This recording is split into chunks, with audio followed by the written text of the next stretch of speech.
Pemirsa, kasus kekerasan terhadap anak di Kabupaten Tanjung Jabung Barat terus terjadi. Betapa tidak, dari data UPTD Perlindungan Perempuan dan Anak Tanjung Jabung Barat, terdapat 30 kasus kekerasan anak.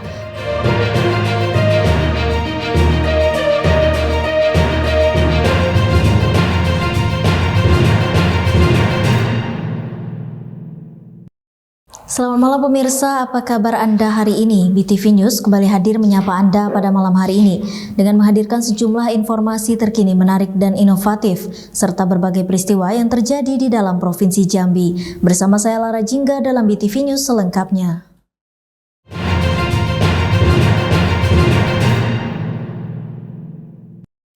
Pemirsa, kasus kekerasan terhadap anak di Kabupaten Tanjung Jabung Barat terus terjadi. Betapa tidak, dari data UPTD Perlindungan Perempuan dan Anak Tanjung Jabung Barat, terdapat 30 kasus kekerasan anak.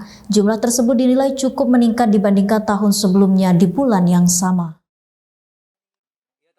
Panjang tahun 2023 ini, kasus kekerasan terhadap anak justru meningkat.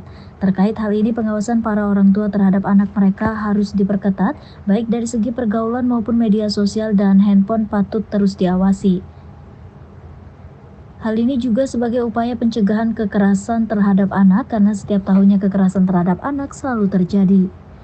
Kepala UPT PPA Tanjung Jabung Barat Hardianti mengatakan, jika selain tupoksi peran dari Dinas Pemberdayaan Perempuan dan Perlindungan Anak, pengendalian penduduk dan keluarga berencana, atau melalui UPT Perlindungan Perempuan dan Anak Tanjung Jabung Barat, namun peran orang tua juga perlu diawasi sebab di era teknologi canggih seperti saat ini, tipu daya pelaku kekerasan terhadap anak dapat terjadi. Seperti halnya saat ini saja UPTD PPA Tanjung Jabung Barat menangani atau mendampingi kasus kekerasan anak, yakni kasus seksual dan mayoritas terjadi terhadap anak perempuan. Sebab pendampingan psikologis anak yang menjadi korban pelecehan seksual harus didampingi secara khusus dan butuh proses sebab korban kerap trauma akibat kejadian tersebut. Selain itu diakui Yanti, faktor media sosial dan handphone menjadi pemicu terjadinya kekerasan terhadap anak seperti kekerasan seksual. Dikarenakan 30 kasus yang terjadi di tahun ini merupakan tren kasus meningkat, selain itu semua leading sektor juga turut berperan dalam hal pencegahan kekerasan terhadap anak dan bukan hanya UPTD yang ia pimpin saja. Dengan harapan tidak ditemukan kekerasan anak setiap tahunnya. Memang kasus tahun 2023 ini meningkat drastis, tapi bukan berarti bahwa kasus banyak. Mungkin masyarakat sudah berani melaporkan ke UPT PPA maupun ke Polres. Usaha yang kita lakukan sudah banyak, salah satunya semua korban maupun saksi kita lakukan pendampingan psikologisnya. Dan kita yang jauh kita lakukan penjangkauan, kemudian setelah hasil dari pemeriksaan itu kita lakukan lagi penanganan lanjutan. Jadi sampai anak bisa secara psikisnya sudah bisa menerima kondisi dia dan mau lagi bersosialisasi kepada masyarakat.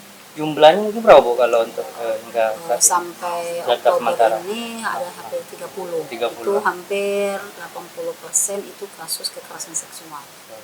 Mungkin imbauan kita untuk ini apa Bu, upaya Bu, imbauan kita kepada orang tua atau ini sejauh? Ya, jelas bahwa pengaruh media sosial itu sangat besar.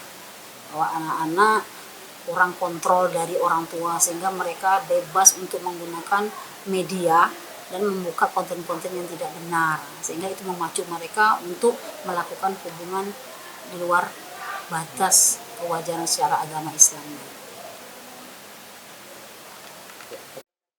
Yanti berharap peran orang tua untuk mengawasi anaknya ketika di luar rumah, sebab mayoritas kekerasan terhadap anak kerap terjadi dari pihak luar ataupun teman bermain seusia mereka, terkhusus untuk menjaga anak perempuan sebab jangan sampai terjadi kekerasan seksual terhadap anak.